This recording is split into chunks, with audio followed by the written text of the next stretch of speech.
I'm Mike Quackenbush. This is Till We Make It, and you have almost certainly seen my friend Austin Mulitalo, whether you realize it or not. Let me explain. So you may have seen Austin on the independent circuit. He's a hard-traveling hero who's been making towns all across the United States this year and racking up championship titles everywhere that he goes. But in addition to that, he's also become one of the most dependable extras at the corporate level. He's been doing extra work for both WWE and AEW and has proven his versatility. So much so that he was the guy taking the RKO at Backlash from Randy Orton. And doing extra work is something I have no firsthand experience with whatsoever. So if your coach, your mentor, or your entire training facility gets the opportunity to supply extra work for the next episode of Monday Night Raw, you might wonder, what exactly should I expect if I take that gig? And although I don't have the answers, our friend Austin most certainly does. Austin, thanks for making time in your very busy schedule. I get the sense you're on the road right now. Yeah, I am. Right on. Well, you've had a very busy year. You've done almost 20 extra spots for WWE and NXT, and that's what I wanted to talk to you about. I have no experience with that whatsoever. So can you tell me, how far in advance did you know you'd been booked as an extra on Monday Night Raw? Yeah, so it really just depends. So sometimes it could be like 4 to 5 weeks in advance, and then sometimes it's one of those things where it's like the night before or the week of. And those ones are pretty interesting, but it just varies based on what they need. I've had instances where, like night before they reach out, and then it's like, ooh, all right, I guess I'm catching a jet, Right? But yeah, no, it just depends.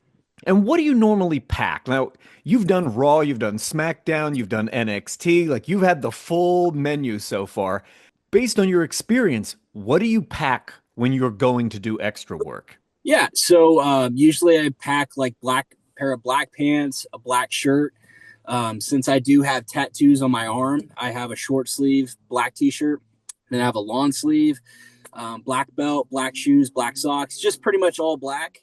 In most cases, usually if they need you for something, that's kind of what the uniform is, and then they'll give you whatever additional props. But I bring those, bring a pair of like workout clothes.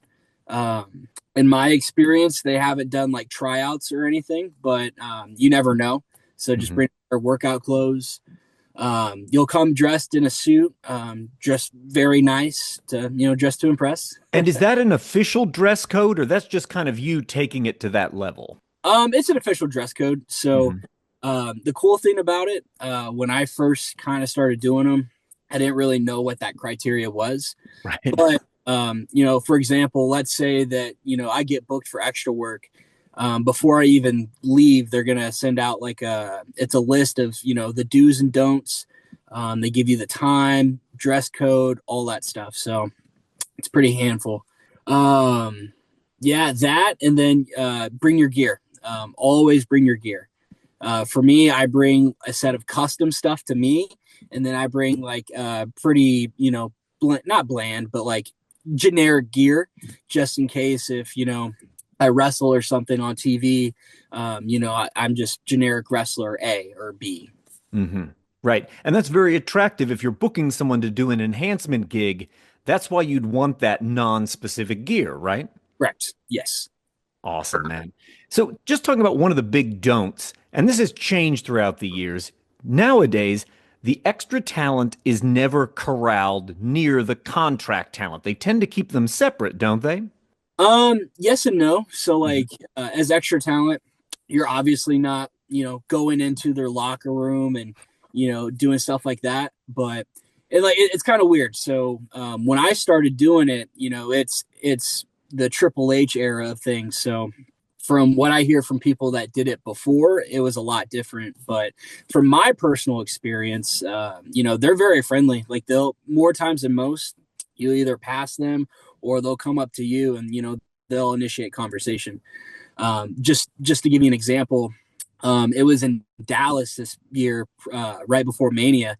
and we're all just standing outside medical, and there's like 18 of us, and Bobby Lashley came by, and he shook each one of our hands, asked us where we trained, and asked us what our goals in the business were. So it's really cool. But I'd say the biggest don't, and it's on the paper, and it's like in all caps, don't approach Triple H. Which he's really busy. So like he's a really friendly guy. I've spoken to him maybe 2 or 3 times, just saying hey. But yeah, you'll see him, like he has security guards, and like, yeah, it's pretty cool. Right on, man. So if they don't end up using you as an extra, you at least get to eat catering all day. But if you do get booked to do something, right, they're going to put you on the show, I mean, how far in advance do you know about that? Or can it really vary widely? Very widely, but usually if you do know something, it's usually about 2 hours before the show. Mhm. Because it just depends where you are in the world. But usually call time in like the Midwest is like is noon, which would be like 1 o'clock your time. Mhm. So usually medical is at like 2 or 3. So you'll find out pretty close to the show. Sometimes even during the show. Surprise, surprise. Yeah, that happens quite a bit. You'll just be sitting in catering, and one of the writers or producers like, hey, you come here, and then you go do some stuff. Right on. Well, I want to let you get to your booking, but I have one last thing I want to ask. For those that are watching this because they've never had extra work before, what do you feel like is the one thing someone brand new to being an extra really needs to understand about this type of work? So there's a lot of people that are kind of here or there with extra work. Some people think it's a waste of time. Some people, think, oh, like I'm gonna get signed. And like for me, I'm kind of like in the gray area. Even on days that you don't do anything, like you always learn something. Like it's networking at the best way possible to me. Because if you're a professional, wanting to do this at the highest level, you're sitting there right by a hard camera, and you're watching everybody, do their things. You're seeing producers go over things. You're watching them go through entrances. Everything you do on the indies, they're doing it, but at the highest level. So there are things that you'll see and you'll kind of take from, and you'll bring back to you on the indies. But I'd say biggest advice is, just be open-minded.